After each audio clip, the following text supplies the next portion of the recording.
Bom, temos o professor Delfim Neto, então, na linha, Depois não é? continuaremos, né, Rafael? Para conversar falou conosco. mais coisas Exatamente. importantes também, né? Acho que o professor Delfim pode falar disso, então, se você me permite, Zé Paulo. Já Claro. queria abrir aqui com o professor Delfim Neto. Professor, há uma preocupação, e nem poderia ser diferente no governo, com o pós-pandemia. Como fazer a economia brasileira voltar a crescer depois que tudo isso passar, e uma hora vai passar. Vai ser preciso uma espécie de plano Marshall aqui para a gente voltar a botar a economia brasileira de pé, professor? Bom dia, Rafael. Bom dia, mesa. Na verdade, eu não ouvi o que estavam dizendo antes. Peguei só A gente estava botando a palavra aqui, professor, do ministro Tarcísio Gomes, que nós entrevistamos ontem, o ministro da Infraestrutura, dizendo que certo. O presidente Bolsonaro pediu um plano para cada ministério para botar em execução assim que a coisa começar a melhorar, para gerar empregos. Então ele fala muito em concessão, fala muito em concluir as obras públicas que estavam paradas. Na verdade, está falando óbvio, né? É evidente que nós temos que ter um programa para a retomada do crescimento. Tão logo as coisas se acalmem e nós vamos voltar lentamente à normalidade. Tarcísio é um bom ministro, provavelmente dos melhores que o governo tem, muito eficaz, na minha opinião, tem uma certa habilidade política, e eu acho que provavelmente o que ele disse é correto. Eu acho o seguinte: é claro que você vai precisar de um projeto, de um programa, para restabelecer o crescimento. E é preciso entender o seguinte: crescimento econômico é simplesmente o aumento da produtividade da mão de obra.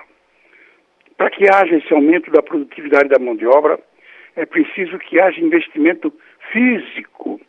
É preciso que para cada cidadão que trabalha, você entregue mais capital e tecnologicamente mais avançado. Logo, tudo isso se resume ao seguinte: como é que nós vamos poder aumentar o investimento físico? Esse problema de que nós temos um plano Marshall, o plano Marshall era o seguinte: o recurso vinha de fora. O plano Marshall era trazer uma máquina que tinha sido destruída. O plano Marshall era para pressupõe um investimento externo ao da economia. Aqui não vai ter isso. Primeiro que nós não estamos em uma dificuldade de balanço de pagamentos. Segundo é que nós vamos ter que providenciar recursos internos para fazer isso. Agora, a ideia está absolutamente correta. Nós vamos ter que fazer um programa para devolver à economia a capacidade de investir. Professor Delfim Neto, eu queria até convidar o senhor para acompanhar aqui conosco o que disse o presidente do BNDES, Gustavo Montesano, confirmando que está criando um pacote de ajuda para alguns dos setores mais prejudicados e mais importantes da economia: elétrico, aéreo, automotivo, varejo não alimentício, mas ele enxerga que no pós-crise haverá um apetite de investidores por oportunidade em investimentos no Brasil. Que a gente vê hoje na visão de apetite de investidores pelo investimento de infraestrutura, a gente, sem querer soar talvez um pouco otimista, a gente entende que haverá sim apetite no dia seguinte, porque esse tipo de investimento é algo que se pensa em 20, 30, 40, 50 anos. Então a gente entende que o apetite do investidor continuará, a gente não sabe em qual grau ali em relação ao passado, que naturalmente tem menos riqueza no mundo, mas tanto a demanda para alocação de capital nisso, quanto a quantidade de investimentos, de oportunidades que a gente tem no Brasil, e quanto isso é prioritário para a nossa retomada, a gente está apostando todas as fichas que isso aí continua na agenda prioritária, e estamos trabalhando para manter cronograma, manter filosofia, e tudo que a gente vinha falando desde o ano passado, na verdade, até acelerar um pouco mais. Tá? Então, a gente entende que essa agenda de desestatização, não só privatização, ela vai ganhar protagonismo ainda mais forte do que estava no momento pré-crise. E aí eu queria lhe perguntar, professor, do que vai depender, né, em termos de economia mundial, o quanto vai de fato haver de interesse e de oportunidade para investimentos no Brasil pós-crise? Deixa eu dizer, tanto o ministro como o Montesano têm razão. As oportunidades de investimento no Brasil, os projetos de infraestrutura, que têm taxas de retorno de 8%, 10%, que vão durar durante 10, 12, 15, 30 anos, quando lá fora você tem uma taxa de juros negativa, são um fator importante para realizar o nosso desenvolvimento. O problema é o seguinte, é que isso é uma condição necessária, mas não é suficiente. Você precisa ter estabilidade política, coisa que nós perdemos nesses últimos anos. Na verdade, nós precisamos de uma profunda mudança no comportamento do governo. O Bolsonaro nunca entendeu que ele ganhou a eleição com 39% dos votos daqueles que podiam ir votar. Mas que o seu partido não conseguiu nem 10% do Congresso. De forma que o que é natural numa economia dominada pelo Estado de Direito Democrático é que ele fosse, em novembro e dezembro de 2018, conversar com os partidos que tinham sido eleitos, discutir com eles um programa, construir uma maioria estável no Congresso e aí trabalhar. Ele começou tudo errado. Achou que tinha o poder absoluto, que podia chutar o Congresso, que podia chutar o Supremo, porque ele tinha adquirido o poder vindo do povo. Ignorando, na verdade, que o presidente pode muita coisa, mas não pode tudo. Agora é visível, se ele não modificar o seu comportamento, coisa que eu espero que o general Braga esteja providenciando, em negociar com os partidos do Congresso um programa apoiado numa maioria estável que possa ser bem conduzido. Tudo isso que o Tarcísio e o Montesano disseram é tudo verdade, mas simplesmente verdade que nunca se realizará. Professor, queria aproveitar e pedir para o senhor ouvir ao vivo conosco agora o que diz o presidente Jair Bolsonaro em Brasília. O povo nas ruas, em grande parte, pedindo a volta ao trabalho. Desde quando começou esse problema, há mais de um mês, eu venho falando que devíamos tratar desses dois problemas simultaneamente. O vírus e o desemprego. A situação econômica do Brasil está se agravando. Cada ponto percentual de decrescimento no Brasil, ou cada ponto percentual aí de mais desemprego, as consequências é violência, é o caos, são mortes, é fome, é desgraça, é tudo que está aí. Então tudo que é feito com excesso acaba tendo problemas. Essas medidas restritivas são, em alguns estados, né? Vocês vão falar que eu estou criticando todos os governadores, pode continuar falando, mentindo à vontade, mas em alguns estados foram excessivas, não atingiram o seu objetivo. Aproximadamente 70% da população vai ser infectada. Não adianta querer correr disso, é uma verdade. Estão com medo da verdade. Dia de ontem também, Estado de São Paulo e foi de São Paulo, a mesma manchete, combinados. Não queremos negociar, vírgula, e depois não fala nada que eu falei, tentando levar a opinião pública para um lado que eu quero retrocesso. O pessoal geralmente conspira para chegar ao poder. Eu já estou no poder. Eu já sou o presidente da República. Com o apoio do povo. Tá? Com o apoio do povo, presidente. O povo está com o senhor. Então, eu estou conspirando contra quem, meu Deus do céu? Falta um pouco de inteligência para aqueles que me acusam de ser ditatorial. O que eu tomei de providência contra a imprensa? Contra a liberdade de expressão?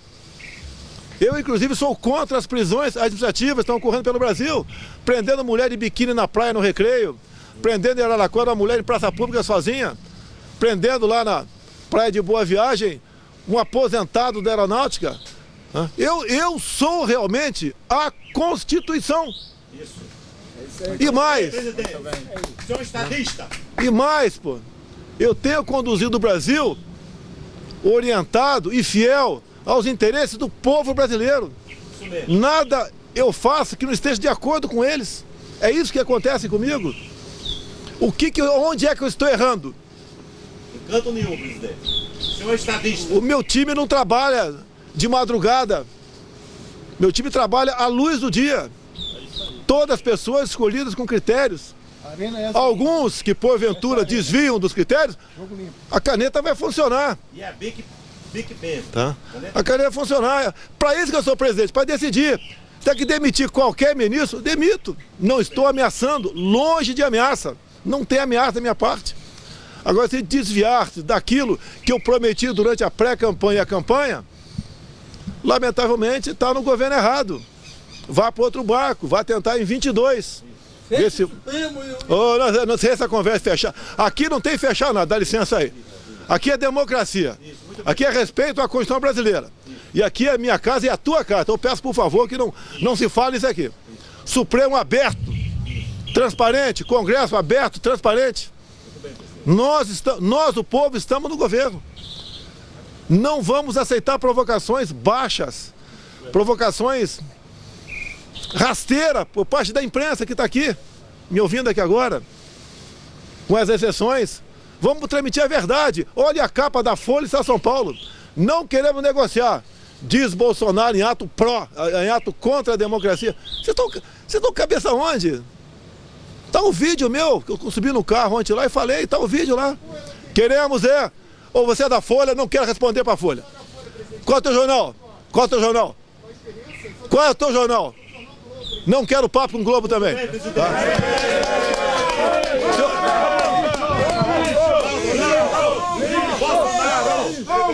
A Globo nem devia estar aqui. Nem devia estar aqui. Então, esse é o meu papel. É preservar a liberdade do povo brasileiro. Que se nós tivermos um quadro de caos, pô, a gente não sabe o que vai acontecer. O povo com fome, né, com dificuldade, com filho doente em casa. A gente não sabe o que vai acontecer. Ou melhor, até sabe, né? Mas não quero levar um clima de incerteza. Dá para recuperar o Brasil ainda.